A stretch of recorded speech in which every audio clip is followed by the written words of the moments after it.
Assalamualaikum warahmatullahi wabarakatuh. Nah, sekarang kita masuk materi tentang dinamika rotasi. Nah, apa sih dinamika rotasi?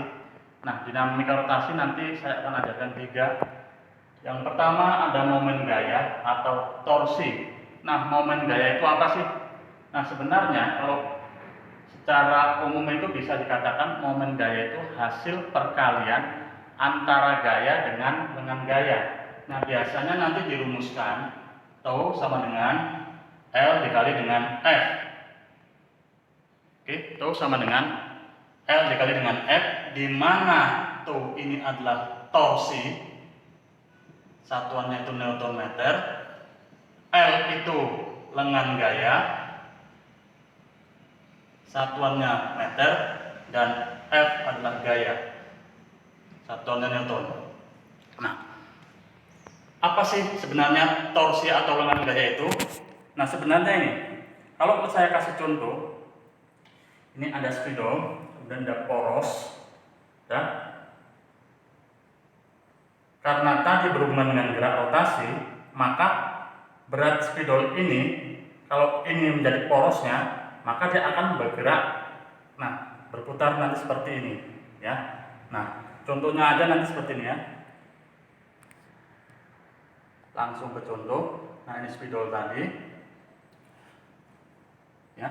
Nah, inilah yang dikatakan dengan poros, ya, atau sumbu rotasinya. Nah, kemudian berat benda ini W, inilah gayanya, ya, yang menyebabkan benda berputar inilah, ya.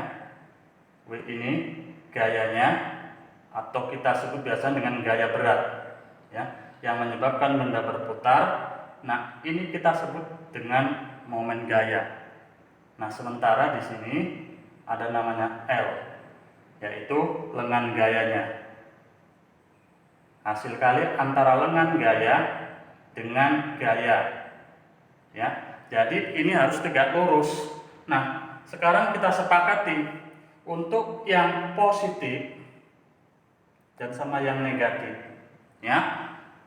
Yang positif apabila nanti torsinya searah dengan jarum jam, disebut searah putaran jarum jam. Nah, kalau yang negatif berarti berlawanan arah,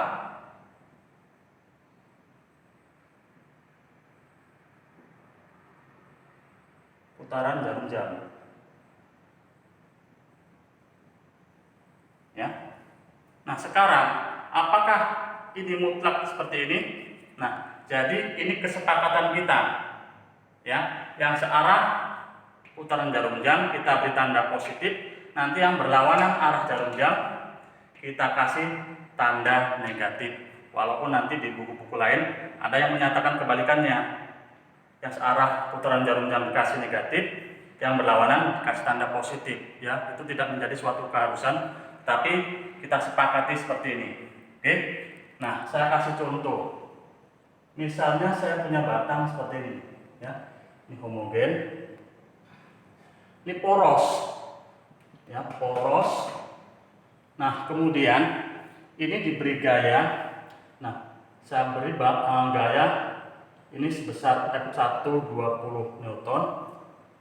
Dan kemudian yang kedua gaya seperti ini bisa bikin, ya. F2 nya sama dengan katakanlah 40 Newton. Nah, R1 ini lengan gaya yang pertama, L1 nya itu katakanlah 1 meter. Nah, yang dari sini kemari ini 2 meter.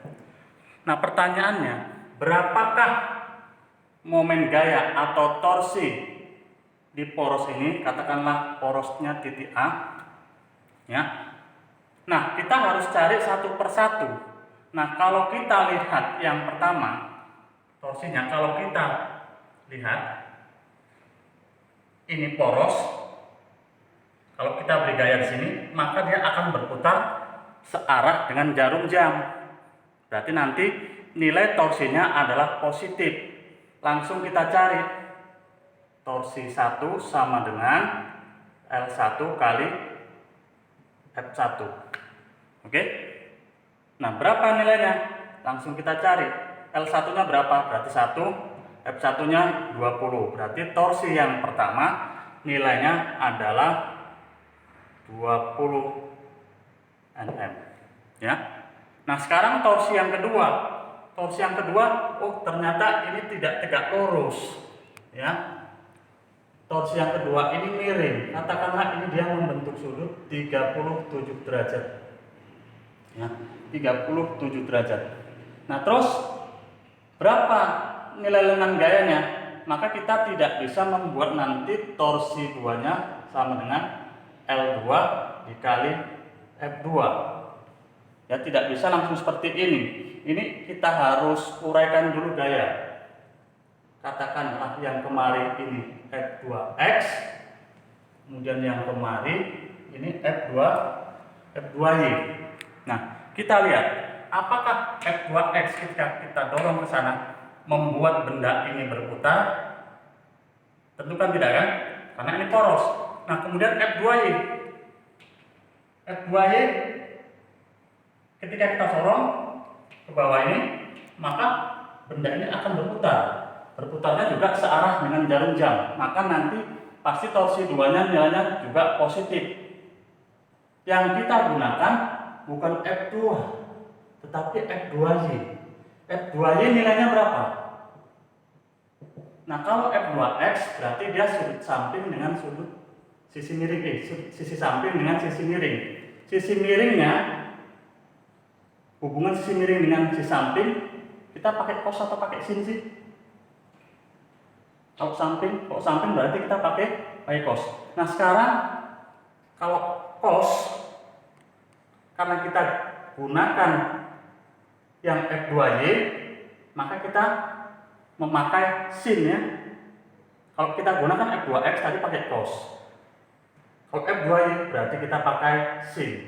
Berarti nilai F2Y adalah F2 dikali sinus 37 derajat.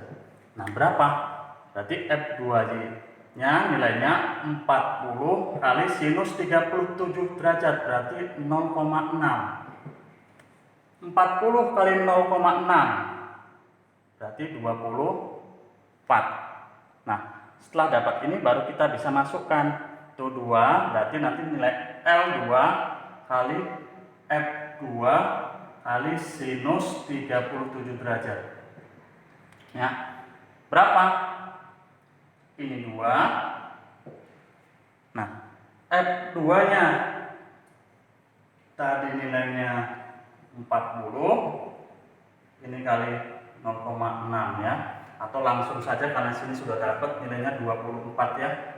Berarti nilainya 48 Newton meter. Berarti torsi di titik A langsung digabung aja. Torsi A sama dengan torsi pertama tambah torsi yang kedua. Nah, berapa nilainya? Berarti nilainya 20